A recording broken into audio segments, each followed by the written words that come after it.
आसन मारे आप में आप डारे को कहे मुनीन्द्र सो योगी सहजे निर्मल हो। आसन स्थिर शांत दृढ़ हिले दुमे नहीं दे बैठो मन मत मारी कर सुमिरो पुरुष विधे। मेरे परम आराध्य सदगुरुदेव भगवान के चरणों में सत नमन करते हुए आप सभी गुरु भाई बहनों का आज के सत्संग में स्वागत है।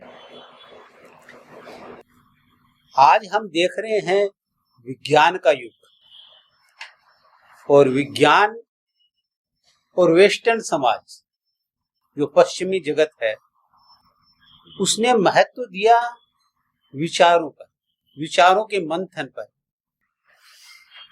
जो भी जानकारी हमने हासिल की है हमारे जन्म के पश्चात, वही जानकारी का मंथन का नाम ही विचार है। हम जो भी विचार करते हैं, जो भी हमको जानकारी दी गई है, उसी का मंथन जो संसार में हम देखते हैं। और विचार की प्रकृतियां जब उसी का मंथन है तो सीमित है। उस सीमा के भीतर जो भी इकट्ठा किया गया है उसके अलावा हम और कुछ नहीं सोच सकते। पूरी अगर दुनिया की लाइब्रेरी भी अगर आप पढ़ लें फिर भी पूरी सृष्टि के सामने वो कुछ नहीं है। तो यह मस्तिष्क में हमारे जो विचार घूम रहे हैं उसका कोई फायदा नहीं है। ये तो ऐसा ही है जैसे कोई आप मट्टी से मक्खन निकालने की चेष्टा कर रहे हैं। जो हम बोल रहे हैं वो बेखरी वाणी है और जब जो हम सोच रहे हैं वो मध्यमा वाणी है। स्वामी जी ने कहा कि बेखरी वाणी जो हम बोल रहे हैं और जो बोल रहे हैं, जो हम सोच रहे हैं वही तो हम बोल रहे हैं। उसके अलावा हम दूसरी चीज क्या बोलेंगे? तो जो हम सोच रहे हैं वो मध्यमा वाणी है और जो बोल रहे हैं वो वेखरी वाणी है। और यह जो वाणियां है ये हमारे शरीर तक ही सीमित रह जाती है। शरीर भी एक मैकेनिकल मशीन की तरह है और पश्चिम ने भी यही मशीनें बनाई। और मशीन के साथ समस्या क्या होती है? उसके रख रखाव की समस्या है, उसकी मेंटेनेंस वह क्षतिग्रस्त नहीं हो जाए। और उस मशीन को ईंधन भी चाहिए, फ्यूल भी चाहिए, उसके बिना वो चल नहीं सकेगी। तो शरीर रूपी मशीन को भी मेंटेनेंस की जरूरत है। और आज तक हम मरे हुए आदमी को नहीं देखे हैं। हम जिसको आदमी को कहते हैं मर गया, हम सोचते हैं कि हम मरे हुए आदमी को देख रहे हैं। नहीं नहीं, हम तो एक लाश को देख रहे हैं। जो मर गया वह तो एक ऊर्जा के तरह था, वह ऊर्जा उस मशीन से निकल गई और निकलने के बाद में जो बचा वह तो वो आदमी है ही नहीं, वह तो एक लाश है। तो हम जरूर कह सकते हैं कि हमने कभी मरे हुए आदमी को नहीं देखा, क्योंकि हमने तो उस एनर्जी को देखा ही नहीं। तो वो हमने एक लाश को देखा है। जो हम बोलते हैं वो बेखरी वाणी और जो हम सोचते हैं वो मध्यमा वाणी है। लेकिन इससे भी गहरी एक वाणी है, यह सतह है। और इससे भी एक गहरी वाणी है जिसको स्वामी जी ने पश्चंती वाणी कहा। एक वाणी का वियोग जब होता है तब उसके भीतर एक सूक्ष्म जो वाणी है उसका योग होता है। उसके पहले उस सूक्ष्म वाणी को हम नहीं जानते। अब जब शरीर पड़ा है और ऊर्जा चली गई तो उसका भी कोई अस्तित्व तो है। जो ऊर्जा चली गई उसका भी कोई अस्तित्व है और भारत ने उसके अस्तित्व को ही खोजा है। भारत ने, विज्ञान ने केवल मध्यमा वाणी और बेखरी वाणी तक ही खोज की। पश्चंती वाणी तक विज्ञान की खोज नहीं है। लेकिन भारत ने उसको खोजा। बहुत उच्च कोटि की जो आत्माएं हैं, उन आत्माओं का जो ऊर्जा है, उस ऊर्जा के माध्यम से हम देवी देवताओं से संपर्क करते हैं। वो भी एक ऊर्जा है। स्वामी जी ने कहा कि उनका अस्तित्व है, वो परमात्मा नहीं है, वो अस्तित्व में है, तो हम उसको देवी देवता के रूप में उनका सहयोग प्राप्त करते हैं। और उनसे जो संपर्क करने का जो माध्यम है, वह न बेखरी वाणी है न मध्यमा वाणी है। उनसे संपर्क करने का माध्यम जो है वो पश्यंती वाणी है। तो पश्यंती वाणी के आधार पर ही हम उससे संपर्क करते हैं। और सबसे बढ़िया बात क्या है, जो मैकेनिकल मशीनें जो विज्ञान ने बनाई, उसके अंदर में रख रखाव है, टूट फूट है, ईंधन भी चाहिए, लेकिन वो जो ऊर्जाएं हैं वह 24 घंटे काम करती है। उसमें ये सब प्रॉब्लम नहीं है। उसी विशेष ऊर्जा को हम देवी देवता कहते हैं, और वही उन्हीं की जो चीज है एक वरदान के रूप में हम प्राप्त भी करते हैं। कब? जब पश्यंती वाणी से उनके साथ हमारा संपर्क बैठ जाता है। जब तक संपर्क नहीं बैठा तब तक ये घटना नहीं घटेगी, वो माध्यमिक का तार ही नहीं जुड़ा। तो पश्यंती वाणी के माध्यम से जब हमारा संपर्क बैठ जाता है, तो भारत ने अलग अलग ये ऊर्जा मशीन बनाई, जिससे अलग अलग चीज हम प्राप्त कर सकते हैं। जैसे हमें विद्या चाहिए तो हम सरस्वती की आराधना करते हैं। जब हमें धन चाहिए तो हम लक्ष्मी की आराधना करते हैं। जब हमें शक्ति चाहिए तो हम दुर्गा की आराधना करते हैं। इन सबों की आराधना का भी अलग अलग भेद है, अलग अलग समय है। स्वामी जी कहते हैं कि ये देवी देवताओं का है, उनको एक विशेष मुहूर्त पर विशेष विधि विधान से हम संपर्क कर सकते हैं। तो वैसे ही वो किसके लिए स्वामी जी कह रहे हैं? वो देवी देवताओं के लिए कह रहे हैं कि भाई उनसे हम संपर्क कर सकते हैं। तो वो जो संपर्क करने का जो विधान है, वह आध्यात्मिक का आधार है। अध्यात्म पश्यंती वाणी से ही शुरू होता है। और उन देवी देवताओं की जो उम्र है हमसे हजारों गुना ज्यादा रहती है, लेकिन उम्र तो उनकी भी है, लेकिन उनकी हमारे से हजारों गुना ज्यादा रहती है। तो हम अनेक पीढ़ियों से देखते हैं कि हम उन्हीं की उपासना कर रहे हैं। तो यह जो ज्ञान है सूक्ष्म शरीर से संपर्क करने का, यह ज्ञान उत्तर भारत की तुलना में दक्षिण भारत में फिर भी थोड़ा सुरक्षित रहा। उसकी वजह है कि उत्तर भारत ने हजारों सालों से विदेशी मुगलों का और अंग्रेजों के हमले सहे।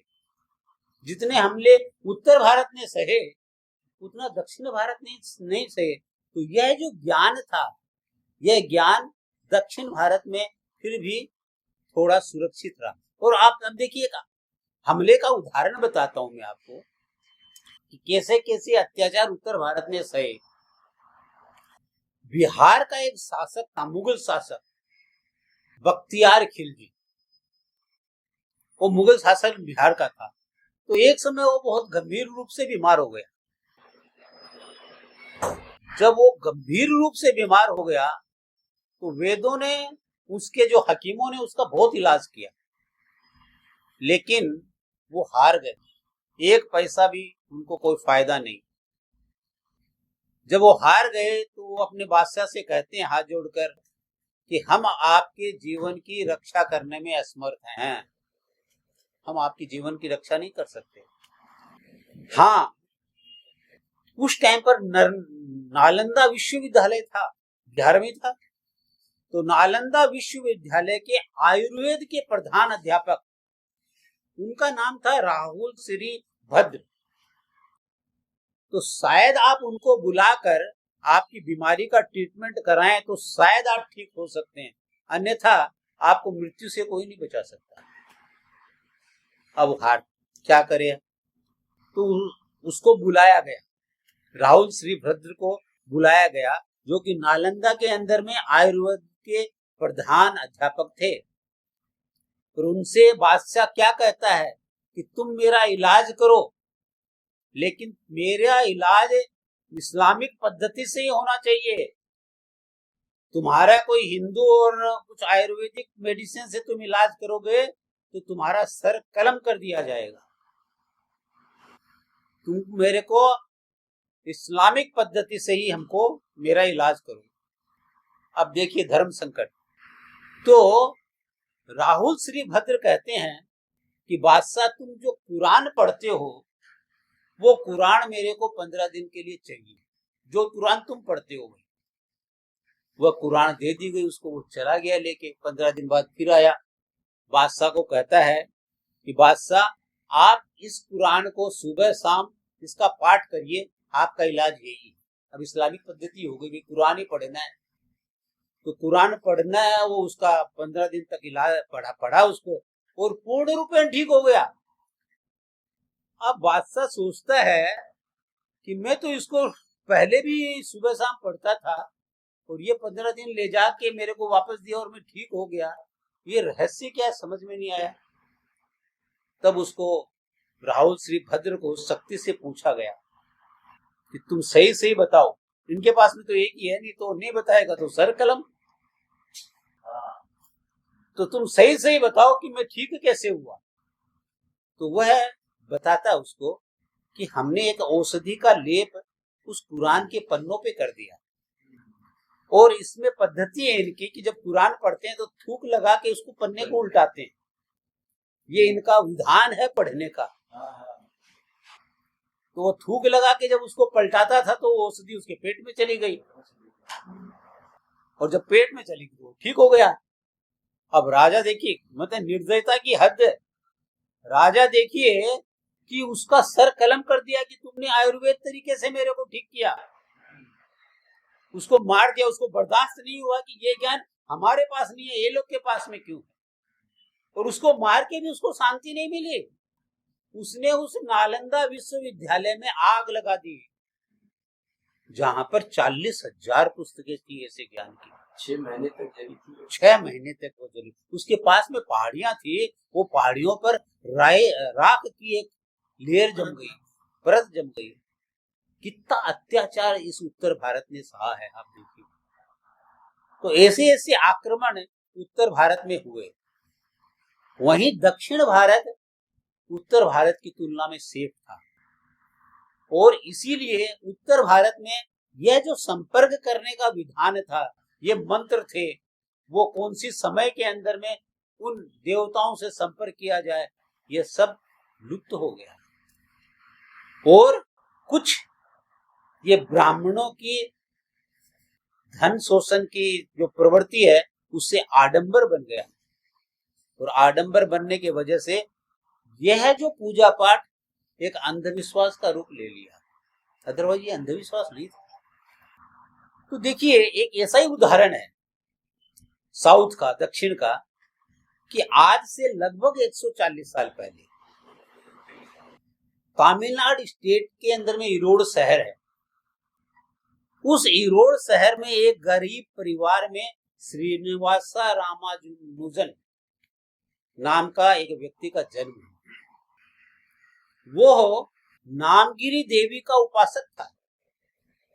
नामगिरी देवी, जिसको गणित की देवी कहा जाता है, उसका वो उपासक था और उस देवी की कृपा से वह पूरे विश्व में, उस समय में पूरे विश्व के अंदर में गणित का सबसे हाईएस्ट नॉलेज वाला पर्सन बन गया।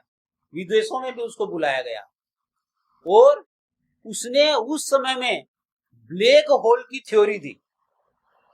उस समय में ये नाम ही नहीं था।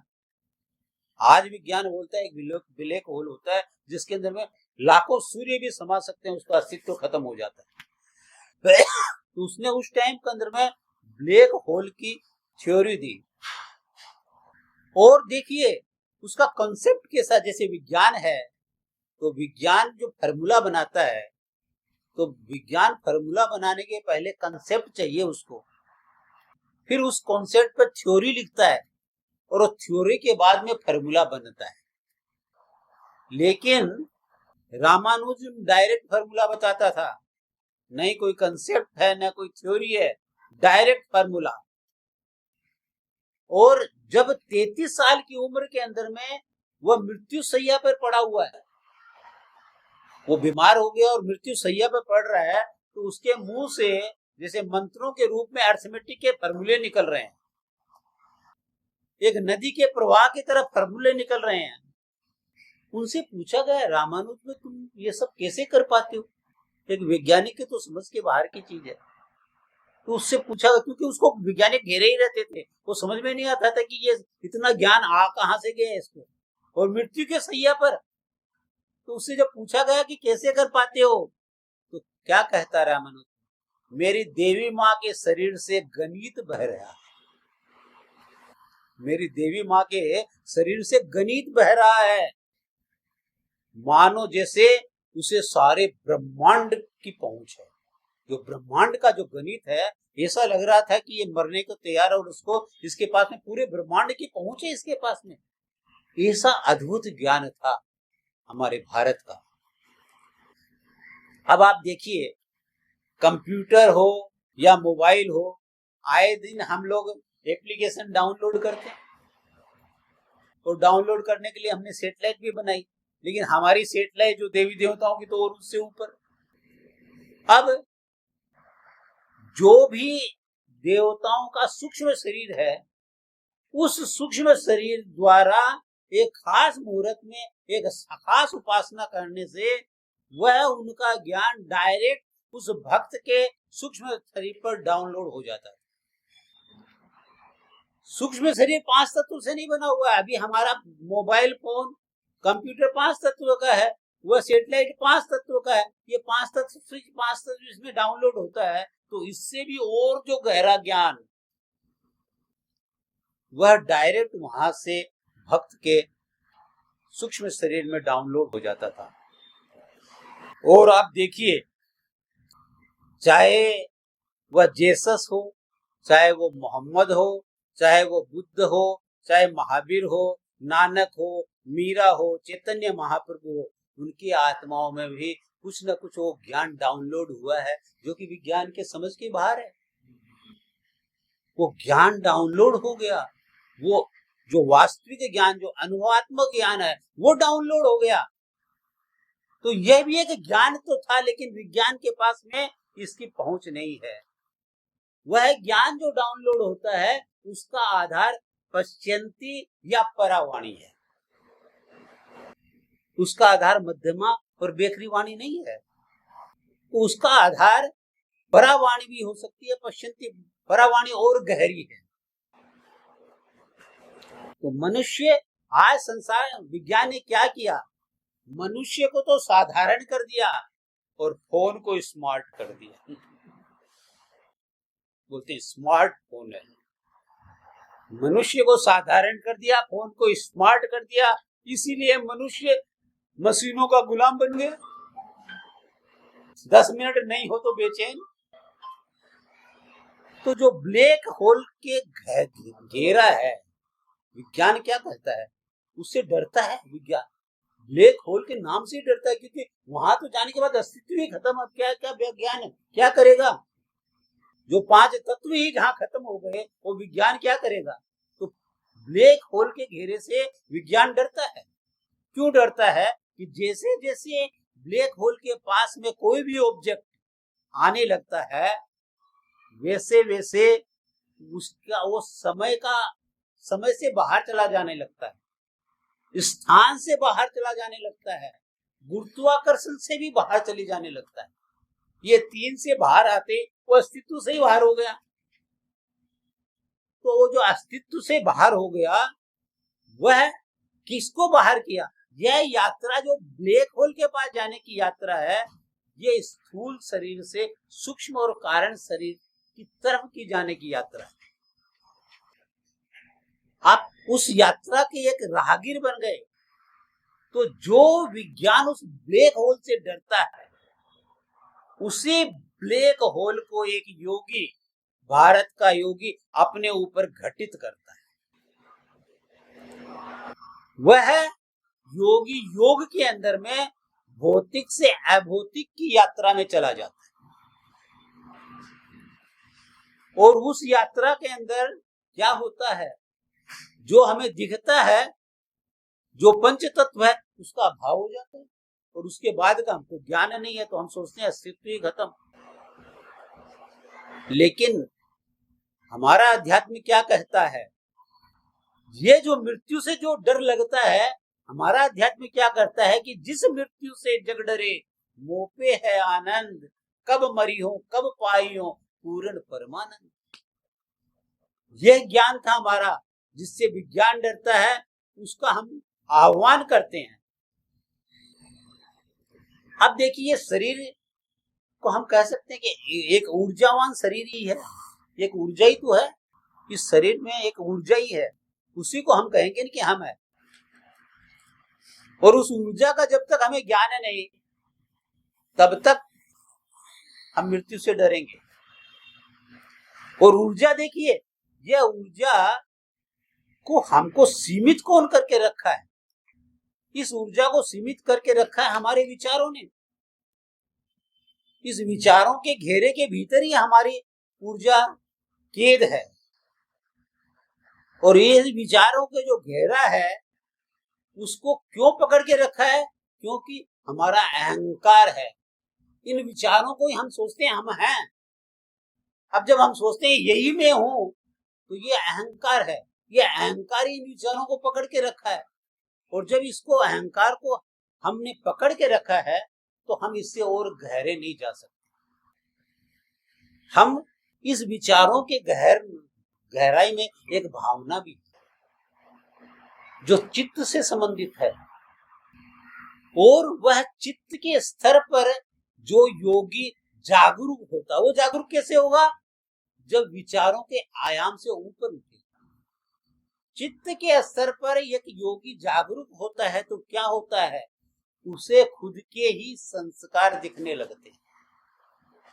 उसको दिखने लगते हैं कि मेरे भीतर भी एक फोर्स है, मैं ये काम कर रहा हूं, तो वो फोर्स कौन सी फोर्स है? वो मेरी संस्कार की फोर्स है, वो मुझे बाध्य करती है ये काम करने के लिए। एक दूसरा व्यक्ति दूसरा काम करेगा, उसके संस्कार दूसरे हैं। तो ये संस्कार जो है, जब योगी चित्त के स्तर पर उतरने लगता है, तो संस्कार उसको दिखने लगता है। और जब वो संस्कार से उपरम होता है, तटस्थ होता है, तब वो अपनी चेतना के नजदीक पहुंचता है। उसके पहले चेतना के नजदीक नहीं पहुंचता। वहां पर भी उसको एक चेतना की झलक मिलती है, उसको लगता है कि ये मैं हूं। उसके पहले वो अपने अस्तित्व को नहीं जानता, वो अपने अस्तित्व को एक विचारों के रूप में जानता है। तो हमें ये पता है ये फिजिकल बॉडी हम नहीं है, हम सूक्ष्म शरीर इलेक्ट्रिकल बॉडी हम नहीं है, और कारण शरीर जिसको बोलते हैं इलेक्ट्रोमैग्नेटिक विद्युतीय चुंबकीय, वह एक विद्युतीय चुंबकीय है जो कि उस तीन कारण को हमको पकड़ा देती है। तो हम कारण शरीर में बंध जाते हैं। तो हम न स्थूल है, न सूक्ष्म है, न कारण है, और न हम जागृत है, न स्वप्न है, न सुसुप्ति है। ये तीनों शरीर का यही तीन आयाम है। और भौतिक संसार में जो भी हम छोटी मोटी घटनाएं देखते हैं, वह इस ब्रह्मांड की 1% भी नहीं है। वो 1% किसका? अभौतिक का। अभौतिक का ये जो हमको दिख रहा है भौतिक, वह 1% भी नहीं है। और आप ये देखिए, महाभारत रामायण के साथ के टाइम पर जो शस्त्रों से लड़ाई होती थी, वह अभौतिक से भौतिक को ही तो प्रकट करते थे। अभौतिक के अंदर में जिसका आह्वान किया वो शास्त्र प्रकट हो गए मंत्रों द्वारा। तो ये ज्ञान था ना भारत के पास में, अभौतिक से भौतिक को प्रकट करने का ज्ञान था। तो वो अभौतिक जो संसार है, उस अभौतिक संसार का यह भौतिक संसार 1% भी नहीं है, और उससे हम अनभिज्ञ हैं। स्वामी जी ने क्या कहा? स्वामी जी ने कितनी गहरी बात की कि परा जो मूलाधार में, परा क्या है? भौतिक संसारी। परा जो मूलाधार में हृदय में पश्यंती, ये हृदय में पश्यंती है, जहाँ भावना है, जहाँ से देवी देवताओं के साथ संपर्क है। वही कंठ में मध्यमा, मुख बेखरी अंती। अब आप देखिए, मध्यमा को कहा कि वह वाणी कहाँ है, कंठ में। बेखरी वाणी कहाँ है, मुख में। अब देखिए, जैसे ही हम भावनात्मक स्तर पर उतरते हैं, मजे की बात कि जैसे ही हम भावनात्मक स्तर से उतरते हैं और हम भावुक हो जाते हैं, तो हम और गहराई में चले गए। अब ये मध्यमा वाणी रुक जाएगी, कंठ अवरुद्ध हो जाते हैं, बोल नहीं पाते हैं, नहीं बोल पाते। आपके आंसू आ जाएंगे, आपकी आवाज बोझिल हो जाएगी। क्यों? कि आपकी यात्रा मध्यमा के पास गई। और स्वामी जी ने क्या कहा, वो मध्यमा, वो मध्यमा वाणी जो कि जिसका स्थान हम कहते हैं स्वप्न अवस्था ही है, वो विचारों की तो अवस्था है ना। और विचारों के अंदर में हम क्या बोलते हैं, स्वप्न अवस्था में स्वामी जी ने क्या कहा कि मन कंठ में रहता है। जब हम पश्चंती पर उतरते हैं तो कंठ अवरुद्ध हो जाता है। कितना सिंपल और कितना गहरा विज्ञान आप देखिए। अब देखिए, जब हम मध्यमा वाणी पर है, वहां तक विज्ञान की पहुंच है, वहां तक लॉजिक है, वहां पे तर्क है, लेकिन वहां भावना नहीं है, वहां संवेदना नहीं है। तो भावना और संवेदना को एक कंप्यूटर नहीं पकड़ सकता। हम जीवित होने का प्रमाण यही है कि हमारे भीतर में भावनाएं हैं। एक कंप्यूटर, सुपर कंप्यूटर इसको नहीं पकड़ सकता।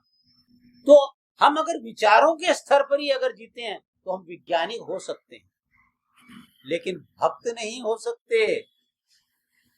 भक्त भावना प्रधान होता है और वैज्ञानिक विचार प्रधान होता है। कंप्यूटर की भी यही मजबूरी है कि वह भावनात्मक भाव को नहीं पकड़ सकता हो। तो भारत ने जो क्या है, भावना के स्तर पर जिया है, और उस भावना के स्तर पर ही देवी देवताओं की उस एनर्जी से हमारी संपर्क होता है। और यह जो पश्चंती वाणी है, इसकी खासियत क्या है? देखिए, हम कोई भी कुछ बोलते हैं, कई बार ऐसा हमारे जीवन में होता है कि हमने किसी को कुछ कहा और हमने उसको कुछ कहा, वो समझा कुछ और ही। जब उसको कोई तकलीफ हो गई कि आपने ऐसा कहा, बोले मेरा कहने का भाव ही नहीं था।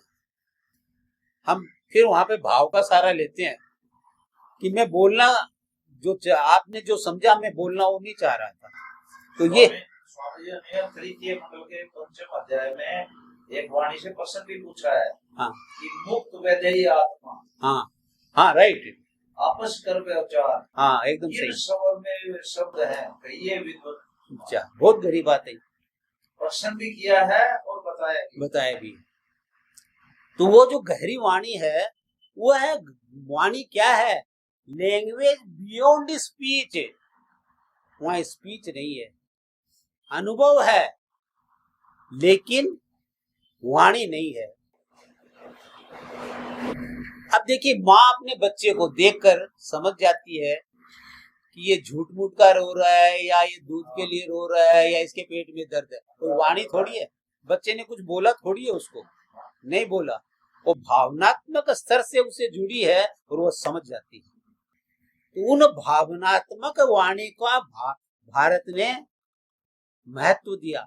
और जब हम उस स्तर पर उतरते हैं, तब हमारी चेतना और रिफाइंड होती है, उसके पहले रिफाइंड नहीं होती। और तभी हम दूसरी जो एनर्जी बॉडी है उनसे संपर्क कर पाते हैं। अब देखिए, पश्चंती वाणी का स्थान कहाँ बताया स्वामी जी ने? हृदय में। हृदय में होता है, भाव भी वहीं पे। यानी कि हमारी सुसुप्ति अवस्था, हृदय में हम सुसुप्ति अवस्था, गहरी नींद के अंदर में हम रहते हैं। वहां पर भी आत्मा है तो बंधन में। देखिए, अपना ज्ञान जो है, मैं उसी पर आऊंगा कि ये सब गहराई पर जाने के बाद में हम अपने ज्ञान से तुलना करेंगे तो हमें आश्चर्य होगा कि हमारा ज्ञान कहाँ है। कि विहंगम योग के अंदर में यह पश्यंती वाणी भी एक पढ़ाव ही है, यह भी एक पढ़ाव ही है। और इसी पश्यंती वाणी के आधार पर रामकृष्ण परमहंस का अपनी माता काली से संपर्क होता था, यही आधार था। और विहंगम योग तो पश्यंती की वाणी के बाद में परावाणी की भी बात करता है। वह परावाणी जिसके आधार पर भगवान कृष्ण ने अर्जुन को उपदेश दिया, वह और गहरी है। उस वाणी पर ही ये ब्लैक होल और व्हाइट होल सबका दर्शन होने लगता है। क्यों? पूरी की पूरी सृष्टि का जो आधार है यह वही वाणी है। उस वाणी के आधार पर ही यह सृष्टि कैसे बन रही है और कैसे खत्म हो रही है। हमारा अनकॉन्शियस माइंड, एक कॉन्शियस माइंड, एक सबकॉन्शियस माइंड, एक अनकॉन्शियस माइंड, अनकॉन्शियस माइंड के आधार पर ही हम कारण शरीर से बंधे हुए हैं।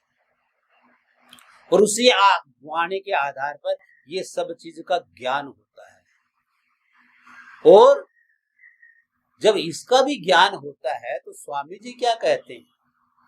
क्या तन की कसरत करो, क्या मुख से दिलाए, वाणी चार विलीन में अंत झलक कछुआए।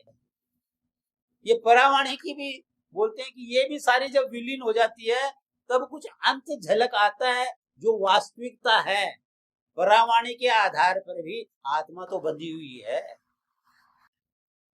इसके बाद की बात करता है सदगुरु। अंत झलक में भी वो क्या कहा? कछुआ है। किसकी कछुआ है? जो हम आत्म चेतन है और उस अक्षर ब्रह्म की झलक कुछ आती है, जानकारी पूरी नहीं होती। इसके विलीन होने के बाद, परावाणी के भी विलीन होने के बाद में, तो स्वामी जी ने किस किस की चर्चा की? उस अक्षर धाम की चर्चा की, सदगुरु धाम की चर्चा की, परमेश्वर के धाम की चर्चा की। स्वामी जी ने क्या कहा? घट घट में जो बोलता ताको ले पहचान, वही तो अक्षर ब्रह्म है सब वर्णों की खान। अरे ये परावाणी भी है, वह भी चेतना पाती है उस अक्षर ब्रह्म से, वही खान है। यहाँ तो कहा ही कहा, लेकिन अक्षर ब्रह्म में सारे वर्ण उत्पन्न होते हैं और उसके आगे नियक्षर परमात्मा के बारे में स्वामी जी क्या कहते हैं? उस नियक्षर के बारे में देखिए, अक्षर ब्रह्म जो कि सारी सृष्टि का निर्माता है, उसी से सृष्टि की रचना और प्रलय होता है। उस पहुंच के आगे की बात भी स्वामी जी कहते हैं। क्या कहते हैं? सूक्ष्म शब्द आच्छादित। ये सूक्ष्म शब्द है ना जो हमारे भीतर में हो रहे हैं, वो अभी नहीं सुन रहे हैं। हमें क्यों नहीं सुन रहे हैं? वो आच्छादित ढके हुए हैं स्थूल शब्द से हो। सूक्ष्म शब्द आच्छादित स्थूल शब्द से होए, क्षर अक्षर आवरण है नियक्षर का दोय। वो नियक्षर परमात्मा है, उसके ऊपर भी आवरण है। किसका? इस क्षर का भी, उस अक्षर का भी है। वो अक्षर भी एक आवरण के रूप में नियक्षर पे है। इस दोनों के और आगे वह नियक्षर है। इतना महान अपना सदगुरु, इतना महान अपना विहंगम योग। बोलिए सदगुरुदेव भगवान की जय।